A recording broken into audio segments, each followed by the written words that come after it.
So today we'll take a look at another ultra expensive IEM. I mean, this is I think the third or fourth one, the ultra expensive series. This is the PMGAudio APX SE. This is like, I believe, about 9,000 Sing dollars, 6,000 USD, putting it in the range of one of the most expensive IEMs in the market, comparable to the Subsonic Storm. Now, this is loaned to me by Jaben, so thanks them for it.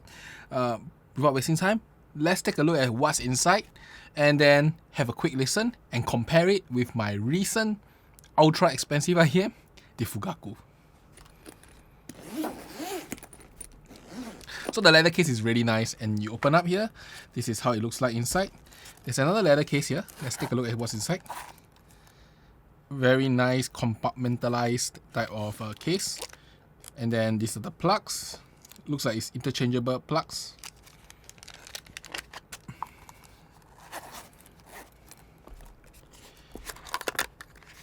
We have the tips here with a plastic case.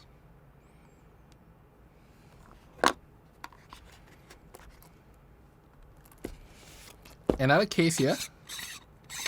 This is for most likely carrying.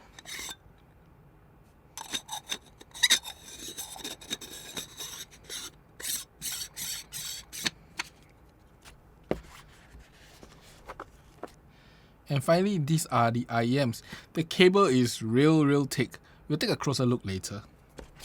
Now let's take a closer look at the APX SE from PMGAudio. You can see here the plate, everything is quite nice. Now the size of this IEM is on the slightly larger side. The stem is really long. And if you look here, there is a lip. So this is a relatively long stem of an IEM. Quite interesting. I mean, it looks like a one piece and looks printed to me. Now the earphones uses a 2-pin connector, and this is not a recessed one, it's a flushed one. So, you know, you can easily use most cables out there. Speaking of cables, this is the cable they gave. This is a real thick cable. Not sure what brand is it, or is it their own PMGAudio's one, but they give a nice leather clasp that you can hold the cable together. And overall, I think the cable looks pretty good. So this is a balanced connector, and you can change connectors as you have seen in the box just now. You can probably pull this out and then change. I'm not going to do anything such as this. Balance is probably the way for ultra high ends, right? So without wasting time, let's take a listen. So for the setup itself, in this sound test, I'll be using the Mesh Kobo with M9 Plus, and then using the IEMs. This is like the best chance I can give for any IEMs because this is a high-end one. I'll do a stack for this. Let's try it out. So I've heard this IEM, and I just want to comment some things for my initial sound impression. Firstly, I think that it is a very powerful sounding IEM, relatively aggressive if you ask me. Pretty exciting sounding, you know, so not laid back or anything. Then in terms of its overall like feel to it, it is a full-bodied sound, a little bit on the neutral with a slight touch of warmth. And that overall, I think the treble is a bit elevated, but if not, the bass and the mids are pretty okay. Quite, I wouldn't say even, but definitely more bass. But you know, it is a good amount of this sound, and no, not too recessed or anything in most other bassy IEMs. The bass is actually relatively punchy. The mids are very powerful sounding. As I said, slightly aggressive sounding. While the treble is where I think this thing is relatively unique and beautiful. The treble itself is very bitey, very edgy, but not overdone, you know, to the extent that it is disturbing. This is like clean, clear, bitey, exciting treble. This is the best thing of this IEM. It is the treble itself. And with all this treble, there's only a slight touch of sibilance.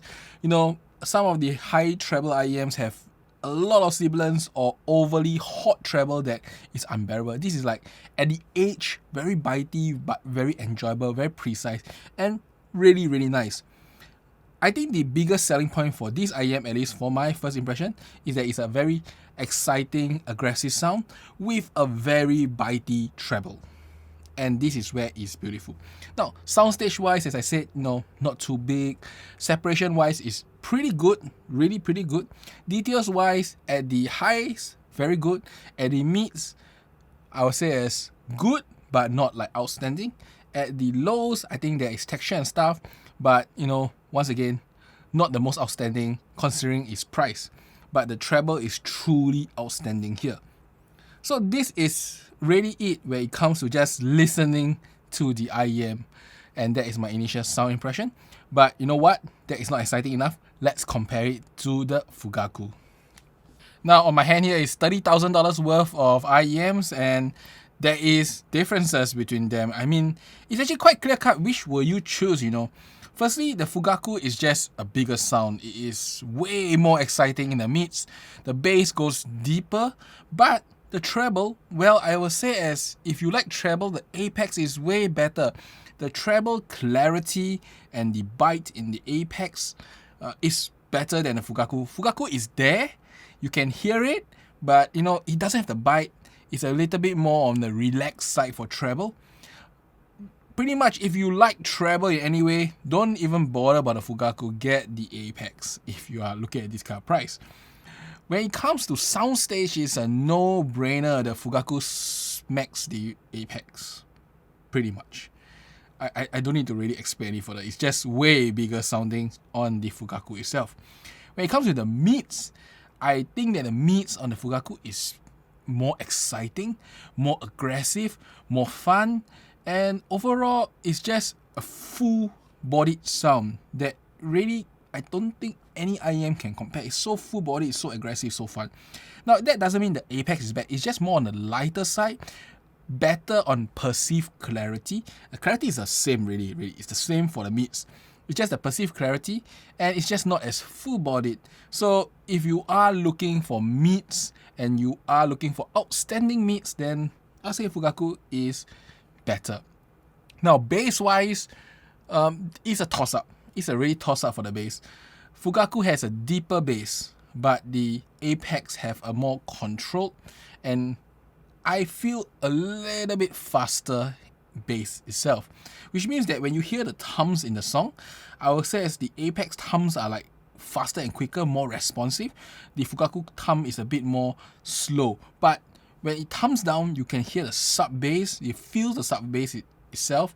I would say the Fugaku, you can feel the atmosphere, the overall ambience, while the Apex doesn't have that kind of ambience itself. In separation, depends on which frequency. In the mids, I would say as it is probably comparable. In the highs, I would say the Apex is better. In the lows, also comparable in separation itself. And pretty much, I think that's really about it. If you are looking for highly exciting songs that are mainly in the mids, the Fugaku is way better. If you like treble energy, then the Apex is better. And if you're looking for soundstage, Fugaku. And if you're looking for bass, quick bass, then the Apex. Overall, I think it's a good comparison between both of these high-end devices. I mean, of course, the Apex and an amp is still slightly more than half the price of a Fugaku. Fugaku, it costs a godly amount of money, right? But it does give significant advantage, especially in the soundstage and the power in the mids, which the Apex and almost... I can't find a single IEM that can compete, but the Apex do hold its own, especially in the treble region itself.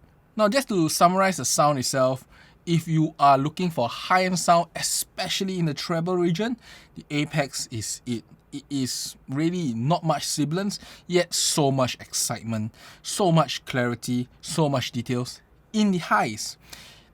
The mids-wise is also really clear, very clean, and really nice too. It's just not as smooth as some other IEM, but definitely very clear and very precise there. The bass is very well controlled. There is good amount of bass, and there is still some sub, but really the noticeable one is the mid bass, which is so controlled on this, and texture is so nice on this. And considering this price itself, at least when I compare to other IEMs, I'm pretty sure this guy beats it. Beats most other IEM in treble region, in overall cleanliness, in overall clarity.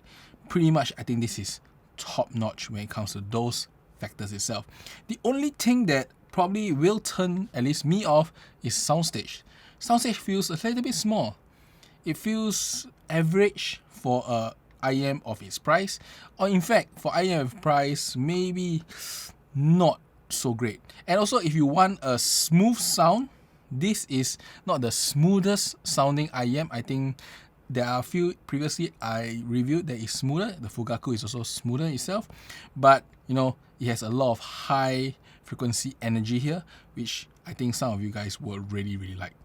Now that is it for sound impressions. Let's do a bit of measurements before I come in and do a final conclusion on the PMGAudio APX SE. So I have done some measurements of the APX using my coupler here, and these are the measurements itself.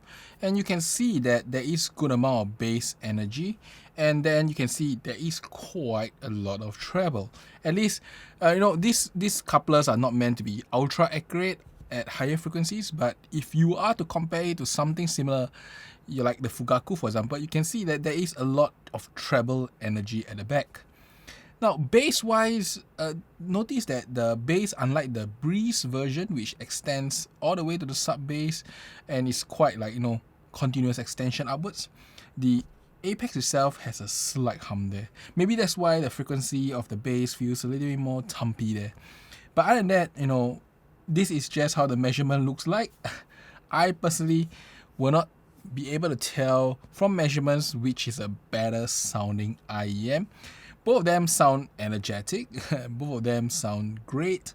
There is some slight differences, especially in the mids and highs, and maybe a slight difference in rendition in the lows, and the most significant difference is of course soundstage. But you know, measurements cannot tell you those things. At least I can't tell from measurements how does this affect the IEMs, even though they were using the exact same tips. So in conclusion, I would just say that the APX is a very nice sounding IEM. For its price, it is pretty high-end, but I find the sound very acceptable considering how much high-end energy it has, yet not having as much sibilance as many similar products. So I think that the whole tuning and how they actually, you know, deal with the high frequencies are excellent on the APX itself. And even with all this high frequency energy, it still has very good bass, at least very clean and fast bass that you can also hear all the details and texture. Now I would say as the mids themselves are also good, just not like special there. So the special thing is really the highs and the bass. Now, if there is one reason that you may not want to get the APX, at least for me, is that the soundstage is very average for an IEM of this price. I'm expecting something bigger, but you know, everything else performs so well on this, and if you are okay with average sounding soundstage, I think this is still really good. Now, when I say average, I don't mean very small. I just mean that for its price range, it's average, you know, compared to anything of the 3,000, 4,000, 5,000 region. I think there are IEMs that sound bigger than this. And that's about it for today. This is the APX SE from PMGAudio. It is a really nice IEM. Treble lovers will love it. Do try it out yourself. And once again, I want to shout out to Jaben for loaning me this copy. It's an expensive IEM. They loan it to me for free. And I get to try it for a few days at home, which is pretty fun. They do have a few sets left, so if you really want to get them, I'm not sure whether they even have one in stock now. So he was saying that you cannot even take new orders in, so it's pretty much limited edition as it is. That's all for today. I hope you enjoy my short little first look of the PMGAudio APX SE. I will see you guys again. Bye bye.